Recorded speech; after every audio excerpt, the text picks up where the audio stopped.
नमस्कार। Crime class news Jharkhand प्रदेश से राजेश वर्मा। झारखंड में एनडीए सरकार हेमंत सोरेन दिल्ली में किस बीजेपी नेता से मिले जो खलबली मच गई। कहां से ये बात चल पड़ी कि झारखंड में भी एनडीए की सरकार बन सकती है।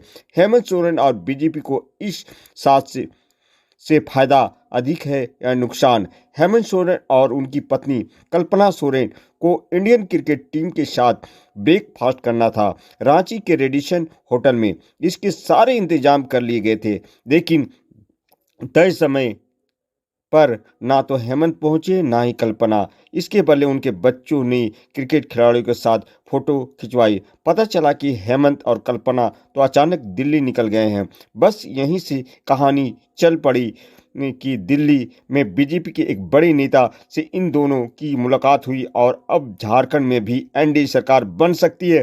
पर क्या सच है ऐसा होने जा रहा है, या ये कोई सियासी है या पतंगबाजी है भी? अगर तो इसी वक्त क्यों?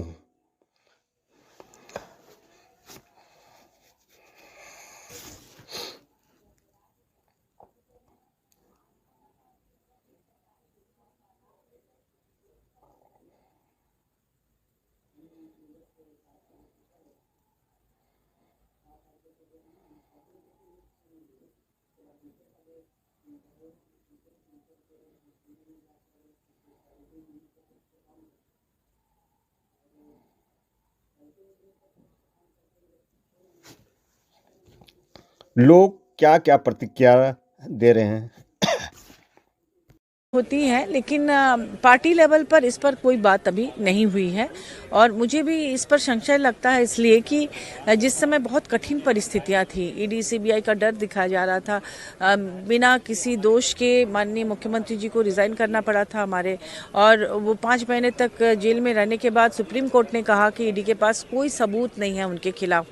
तो जब उन परिस्थितियों में वो नहीं उनके साथ मिले, तो अभी जब हमारी अपनी सरकार है, 56 सीट है, 81 सीट में से 56 सीट हमारे पास है, और वहाँ पे अभी 4 साल का कार्यकाल पूरा बाकी है। और आने वाले दिनों में भी जिस तरह से काम कर रहे हैं माननीय मुख्यमंत्री जी, आने वाले दिनों में भी झारखंड मुक्ति मोर्चा की ही सरकार होगी, ऐसा हमें पूरा विश्वास है। के लिए किसी से परमिशन की आवश्यकता थोड़ा ही है। हमसे आपसे पूछकर वो थोड़ी दिल्ली जाएंगे। दिल्ली उन अपने निजी कामों से गए हैं। अटकलबाजियों का क्या कहना है, जिसको जो मन बोलते रहे। यहाँ अभी राजनीतिक रूप से वैसा कोई समीकरण नहीं है या उसकी कोई परिस्थिति नहीं है कि हम गठबंधन तोड़ दें या गठबंधन नया बनाएं। उसकी कोई आवश्यकता फिलहाल नहीं है। सरकार अपना कार्यकाल पूरा करेगी। मजबूती से यह सरकार चल रही है, आगे भी चलेगी। कैसे दे देखिए, हम दो विचारधाराओं वाले लोग हैं। हमारा मेल संभव ही नहीं है साहब। हम नदी के दो किनारे नहीं, हम समुद्र के दो किनारे हैं, जिनके बीच एक दूसरे को लोग देख भी नहीं सकते हैं। वो तुष्टिकरण की बात करते हैं, हम सबका साथ की बात करते हैं। वो रोजगार के नाम पर वोट ठगते हैं, हम रोजगार देते हैं। हम पूरे देश की बात करते हैं, वो एक अल्पसंख्यक समुदाय को सिर्फ लेकर चलने की बात करते हैं। हम देश को जोड़ने की बात करते हैं, वो समाज को तोड़ने की बात करते हैं।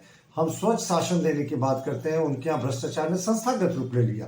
तो सवाल ही नहीं है साहब, जेएमएम जैसे पार्टी से हम हाथ मिलाकर अपने हाथ गंदे करेंगे।